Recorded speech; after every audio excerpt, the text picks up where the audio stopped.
Hello, আসসালামু আলাইকুম। কেমন আছেন সবাই? চলে এলাম নতুন একটি ভিডিও নিয়ে। আজকের ভিডিওতে থাকছে একটি পারফেক্ট পিজা ডো কিভাবে তৈরি করতে হয়। প্রথমে একটি বাটিতে নিয়ে নিয়েছি ২ কাপ ময়দা, সাথে ১ চামচ ইস্ট, ১ চামচ গুঁড়ো দুধ আর ১/২ চামচ সুগার।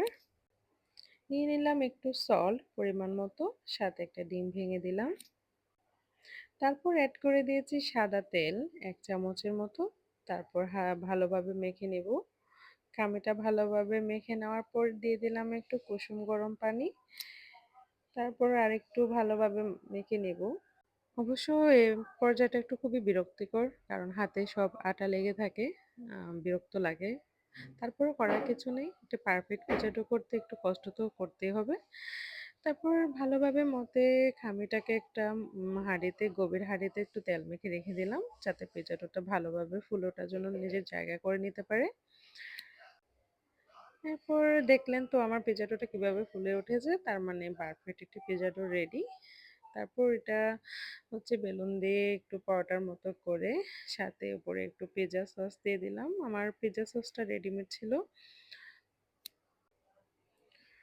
তারপর একটু গাজর আর একটু চিকেন অ্যান্ড মোজারেলা চিজ দিয়ে একটু ডেকোরেশন করে একটু অলিভ অয়েল দিয়ে দিলাম। এটা স্কিপ হয়ে গেল, ওটা দেখাতে পারিনি। তারপর একটু অরিগ্যানো ছিটিয়ে দিয়ে ওভেনে ১৮০ ডিগ্রি সেলসিয়াসে দিয়ে দিলাম ১৫ মিনিটের জন্য। Tata, bye bye.